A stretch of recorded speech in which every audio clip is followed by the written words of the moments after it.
श्रीमद्भागवत महापुराण प्रथम भाग पंचम स्कंद अथ चतुर्थोध्याय भवाटी का स्पष्टीकरण। अब हिंदी अनुवाद। श्री शुकदेव जी कहते हैं, राजन, देहाभिमानी जीवों के द्वारा सत्वादी गुणों के भेद से शुभ, अशुभ और मिश्र 3 प्रकार के कर्म होते रहते हैं। उन कर्मों के द्वारा ही निर्मित नाना प्रकार के शरीरों के साथ होने वाला जो संयोग, वियोग आदि रूप अनादि संसार जीव को प्राप्त होता है, उसके अनुभव के 6 द्वार हैं, मन और 5 ज्ञानेंद्रिय। उनसे विवश होकर ये जीव समूह मार्ग भूलकर भयंकर वन में भटकते हुए धन के लोभी वंचारों के समान परम समर्थ भगवान विष्णु के आश्रित रहने वाली माया की प्रेरणा से बीहड़ वन के समान दुर्गम मार्ग में पड़कर संसार वन में जा पहुंचता है। ये वन श्मशान के समान अत्यंत अशुभ है। इसमें भटकते हुए इसे अपने शरीर से किए हुए कर्मों का फल भोगना पड़ता है। यहाँ अनेकों विघ्नों के कारण उसे अपने व्यापार में सफलता भी नहीं मिलती, तो भी वह उसके श्रम को शांत करने वाले श्रीहरि एवं गुरुदेव के चरणारविंद मकरंद मधु के रसिक भक्त भ्रमरों के मार्ग का अनुसरण नहीं करता। इस संसार वन में मन सहित 6 इंद्रियां ही अपने कर्मों की दृष्टि से डाकुओं के समान हैं।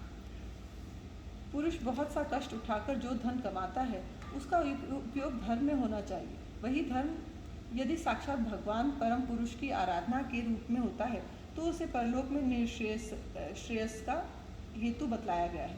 किंतु जिस मनुष्य का बुद्धि रूप सारथी विवेकहीन होता है और मन वश में नहीं होता, उसके उस धर्मोपयोगी धन को ये मन सहित 6 इंद्रियां देखना, स्पर्श करना, सुनना, स्वाद लेना, सूंघना, संकल्प विकल्प करना और निश्चय करना, इन वृत्तियों के द्वारा गृहस्थोचित विषय भोगों में फंसाकर उसी प्रकार लूट लेती हैं, जिस प्रकार बेईमान मुखिया का अनुगमन करने वाले एवं असावधान बंजारों के दल का धन चोर डाकू लूट ले जाते हैं।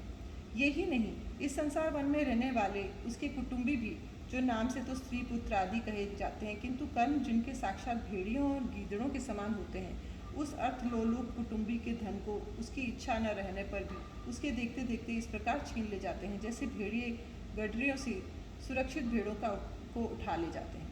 जिस प्रकार यदि किसी खेत के बीजों का अग्नि द्वारा जला न दिया गया हो, तो प्रतिवर्ष जोतने पर भी खेती का समय आने पर वह फिर झाड़ झंकार, लता और तृण आदि से गहन हो जाता है। इसी प्रकार यह गृहस्थाश्रम भी कर्म भूमि है। इसमें भी कर्मों का सर्वथा उच्छेद कभी नहीं होता, क्योंकि ये घर कामनाओं की पिटारी है। इस गृहस्थाश्रम में आसक्त हुए व्यक्ति के धनरूप बाहरी प्राणों को डांस और मच्छरों के समान नीच पुरुषों से तथा टिड्डी, पक्षी, चोर और चूहे आदि से क्षति पहुँचती रहती है। कभी इस मार्ग में भटकते भटकते ये अविद्या, कामना और कर्मों से कुलुषित हुए अपने निश्चित से दृष्टिदोष के कारण इस मर्त्य लोक को, जो गंधर्व नगर के समान असत है, सत्य समझने लगता है। फिर खान पान और स्त्री प्रसंग आदि व्यसनों में फंसकर मृग तृष्णा के समान मिथ्या विषयों की ओर दौड़ने लगता है। कभी बुद्धि के रजोगुण से प्रभावित होने पर सारे अनर्थों की जड़ अग्नि के मलरूप सोने को ही सुख का साधन समझकर उसे पाने के लिए लालायत हो इस प्रकार दौड़ धूप करने लगता है, जैसे वन में जाड़े से ठिठुरता हुआ पुरुष अग्नि के लिए व्याकुल होकर उन्मुख पिशाच की और उसे आग समझकर दौड़े। कभी इस शरीर को जीवित रखने वाले घर, अन्न, जल और धन आदि में अभिनिवेश करके इस संसार रण्य में इधर उधर दौड़ धूप करता रहता है। कभी बवंडर के समान आंखों में धूल झोंक देने वाली स्त्री गोद में बैठा लेती है, तो तत्काल रागान सा होकर सत्पुरुषों की मर्यादा का भी विचार नहीं करता। उस समय नेत्रों में रजोगुण की धूल भर जाने से बुद्धि ऐसी मलिन हो जाती है कि अपने कर्मों के साक्षी दिशाओं के देवताओं को भी भुला देता है। कभी अपने आप ही एकाध बार विषयों का मिथ्या तत्व जान लेने पर भी अनादिकाल से देह में आत्मबुद्धि रहने से विवेक बुद्धि नष्ट हो जाने के कारण उन मरुमरीचिक का तुल्य विषयों की ओर ही फिर दौड़ने लगता है।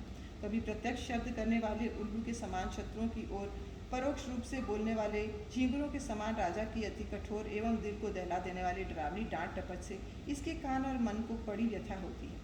पूर्व पुण्य क्षीण होने जाने पर इस जीवित ही मुर्दे के समान हो जाता है, और जो कारस्कर एवं काकतुंड आदि जहरीले फलों वाले पाप वृक्षों, इसी प्रकार की दूषित लताओं और विषैले कुओं के समान हैं, तथा जिनका धन इस लोक और परलोक दोनों के ही काम में नहीं आता, और जो जीते हुए भी मुर्दे के समान हैं, उन कृपण पुरुषों का आश्रय लेता है।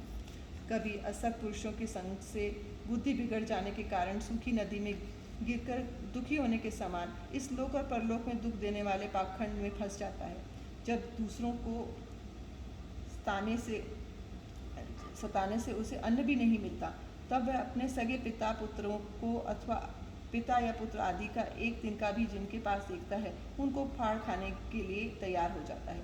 कभी दावानल के समान प्रिय विषयों से शून्य एवं परिणाम में दुखमय घर में पहुंचता है तो वहाँ इष्टजनों के वियोग आदि से उसकी शोक की आग भड़क उठती है। उससे संतप्त होकर वह बहुत ही खिन्न होने लगता है। कभी काल के समान भयंकर राजकुल स्वरूप राक्षस उसके परम प्रिय धन रूप प्राणों को हर लेता है तो ये मरे हुए के समान निर्जीव हो जाता है। कभी मनोरथ के पदार्थों के समान अत्यंत असत पिता पितामह आदि संबंधों को सत्य समझकर उनके सहवास से स्वप्न के समान क्षणिक सुख का अनुभव करता है। गृहस्थाश्रम के लिए जिस कर्म विधि का महान विस्तार किया गया है उसका अनुष्ठान किसी पर्वत की कड़ी चढ़ाई के समान ही है। लोगों को उस ओर प्रवृत्ति देखकर उनकी देखा देखी जब ये भी उसे पूरा करने का प्रयत्न करता है तब तरह तरह की कठिनाइयों से क्लेशित होकर कांटे और कंकड़ों से भरी भूमि में पहुंचते हुए व्यक्ति के समान दुखी हो जाता है। कभी पेट की असह्य ज्वाला से अधीर होकर अपने कुटुंब पर ही बिगड़ने लगता है। फिर जब निद्रा रूप अजगर के चंगुल में फंस जाता है तब अज्ञान रूप घोर अंधकार में डूबकर शून्य वन में फेंके हुए मुर्दे के समान सोया पड़ा रहता है। उस समय इसे किसी बात की सुधि नहीं रहती। कभी दुर्जन रूप काटने वाले जीव इतना काटते तिरस्कार करते हैं कि इसके गर्भ रूप दांत जिनसे ये दूसरों को काटता था टूट जाते हैं। तब इसे अशांति के कारण नींद भी नहीं आती तथा मर्म वेदना के कारण क्षण क्षण में विवेक शक्ति क्षीण होते रहने से अंत में अंधे की भांति यह नरक रूप अंधे कुएं में जा गिरता है। कभी विषय सुख रूप मधुकणों को ढूंढते ढूंढते जब ये लुक छिपकर पर स्त्री या पर धन को उड़ाना चाहता है तब उनके स्वामी या राजा के हाथ से मारा जाकर ऐसे नरक में जा गिरता है जिसका और छोर नहीं है। इसी से ऐसा कहते हैं कि प्रवृत्ति मार्ग में रहकर किए हुए लौकिक और वैदिक दोनों ही प्रकार के कर्म जीव को संसार की ही प्राप्ति कराने वाले हैं। यदि किसी प्रकार राजा आदि के बंधन से छूट भी गया तो अन्याय से अपहरण किए हुए उन स्त्री और धन को देवदत्त नाम का कोई दूसरा व्यक्ति छीन लेता है और उससे विष्णु मित्र नाम का कोई तीसरा व्यक्ति झटक लेता है। इस प्रकार वे भोग एक पुरुष से दूसरे पुरुष के पास जाते रहते हैं, एक स्थान पर नहीं ठहरते। कभी कभी शीत और वायु आदि अनेकों आदि दैविक आदि भौतिक और आध्यात्मिक दुख की स्थितियों के निवारण करने में समर्थ न होने से यह अपार चिंताओं के कारण उदास हो जाता है। कभी परस्पर लेन देन का व्यवहार करते समय किसी दूसरे का थोड़ा सा दमड़ी भर अथवा इससे भी कम धन चुरा लेता है तो इस बेईमानी के कारण उससे वैर ठन बैठ जाता है। राजन, इस मार्ग में पूर्वोक्त विघ्नों के अतिरिक्त सुख दुख राग द्वेष भय अभिमान प्रमाद उन्माद शोक मोह लोभ मात्सर्य ईर्ष्या अपमान क्षुधा पिपासा आदि व्याधि जन्म जरा और मृत्यु आदि और भी अनेकों विघ्न हैं। इस विघ्न बहुल मार्ग में इसी प्रकार भटकता हुआ ये जीव किसी समय देव माया रूपिणी स्त्री के बाहुपाश में पड़कर विवेकहीन हो जाता है। तब उसी के लिए विहार भवन आदि बनवाने की चिंता में ग्रस्त रहता है तथा उसी के आश्रित रहने वाले पुत्र पुत्री और अन्यान्य स्त्रियों के मीठे मीठे बोल चितवन और चेष्टाओं में आसक्त होकर उन्हीं में चित्त फंस जाने से वह इंद्रियों का दास अपार अंधकारमय नरकों में गिरता है। कालचक्र साक्षात भगवान विष्णु का आयुध है। ये परमाणु से लेकर द्विपरार्ध पर्यंत क्षण घटी आदि अवयवों से युक्त है। वह निरंतर सावधान रहकर घूमता रहता है। जल्दी जल्दी बतलाने वाले बाल्य यौवन आदि अवस्थाएं ही उसका वेग है। उसके द्वारा वह ब्रह्मा से लेकर क्षुद्राति क्षुद्र तृण पर्यंत सभी भूतों का निरंतर संहार करता रहता है। कोई भी इसकी गति में बाधा नहीं डाल सकता। इससे भय मानकर भी जिनका ये कालचक्र निज आयुध है उन साक्षात भगवान यज्ञ पुरुष की आराधना छोड़कर वह मंदमती मनुष्य पाखंडियों के चक्कर में पड़कर उनके कंक गिद्ध बगुला और बटेर के समान आर्य शास्त्र बहिष्कृत देवताओं का आश्रय लेता है जिनका केवल वेद बाह्य अप्रामाणिक आगमनों में ही उल्लेख किया गया है। ये पाखंडी तो स्वयं ही धोखे में है। जब ये भी उनकी ठगाई में आकर दुखी होता है तब ब्राह्मणों की शरण लेता है, किंतु उपनयन संस्कार के अनंतर श्रौत स्मार्त कर्मों से भगवान यज्ञ पुरुष की आराधना करना आदि तो उनका शास्त्रोक्त आचार है। वह इसे अच्छा नहीं लगता, इसलिए वेदोक्त आचार के अनुकूल अपने में शुद्धि न होने के कारण ये कर्म शून्य शूद्र का कुल में प्रवेश करता है, जिसका स्वभाव वानरों के समान केवल कुटुंब पोषण और स्त्री सेवन करना ही है। यहाँ बिना रोक टोक स्वच्छंद विहार करने से इसकी बुद्धि अत्यंत दीन हो जाती है और एक दूसरे का मुख देखना आदि विषय भोगों में फंसकर इसे अपने मृत्यु काल का भी स्मरण नहीं होता। वृक्षों के समान जिनका लौकिक सुख ही फल है, उन घरों में ही सुख मानकर बानरों की भांति स्त्री पुत्र आदि में आसक्त होकर ये अपना सारा समय मैथुन आदि विषय भोगों में ही बिता देता है। इस प्रकार प्रवृत्ति मार्ग में पड़कर सुख दुख भोगता हुआ ये जीव रोग रूपी गिरी गुहा में फंसकर उसमें रहने वाले मृत्यु रूप हाथी से डरता रहता है। कभी कभी शीत वायु आदि अनेक प्रकार के आदि दैविक आदि भौतिक और आध्यात्मिक दुखों की निवृत्त करने में जब असफल हो जाता है, तब उस समय अपार विषयों की चिंता से ये खिन्न हो उठता है।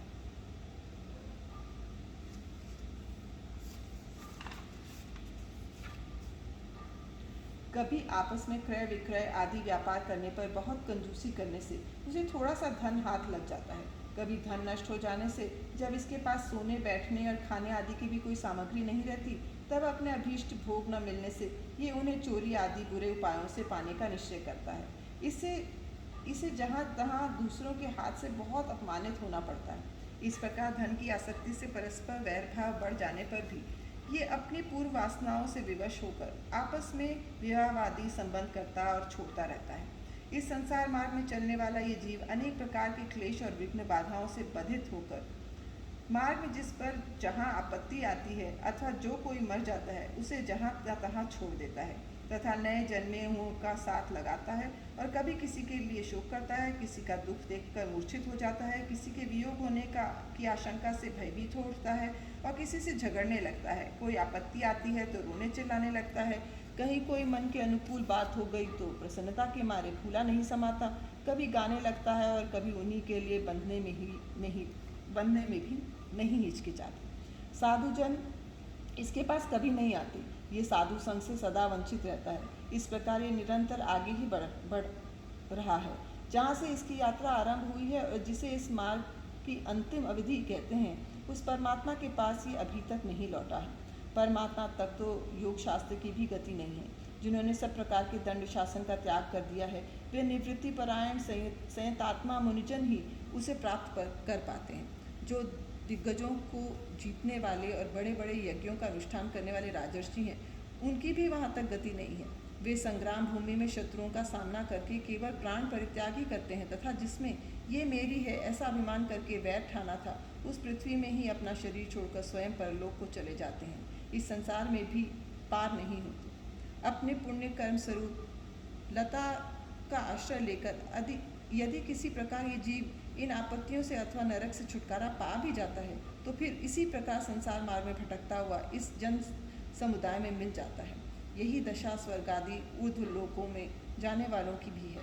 राजन, राजर्षि भरत के विषय में पंडित जन ऐसा कहते हैं, जैसे गरुड़ जी की होड़ कोई मक्खी नहीं कर सकती, उसी प्रकार राजर्षि महात्मा भरत के मार्ग का कोई अन्य राजा मन से भी अनुसरण नहीं कर सकता।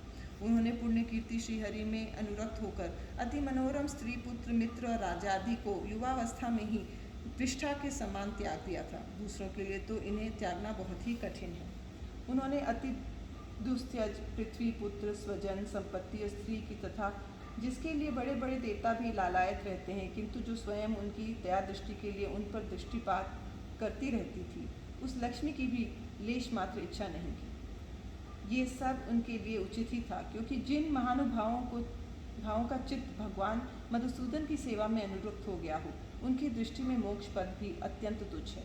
उन्होंने मृग शरीर छोड़ने की इच्छा होने पर उच्च स्वर से कहा था कि धर्म की रक्षा करने वाले धर्मानुष्ठान में निपुण योग गम्य सांख्य के प्रतिपाद्य प्रकृति के अधीश्वर यज्ञमूर्ति सर्वांतरयामी श्री हरि को नमस्कार है। राजन, राजर्षि भरत के पवित्र गुण और कर्मों की भक्तजन भी प्रशंसा करते हैं। उनका ये चरित्र बड़ा कल्याणकारी, आयु और धन की वृद्धि करने वाला, लोक में सुयश बढ़ाने वाला और अंत में स्वर्ग तथा मोक्ष की प्राप्ति कराने वाला है। जो पुरुष इसे सुनता या सुनाता है और उसका अभिनंदन करता है, उसकी सारी कामनाएं स्वयं ही पूर्ण हो जाती हैं। दूसरों से उसे कुछ भी नहीं मांगना पड़ता। इति श्रीमद्भागवते महापुराणे पारमहंस्यायां संहितायां पंचमस्कंधे भरतोपाख्याने पारोक्ष विवरणं नाम चतुर्दशोऽध्यायः।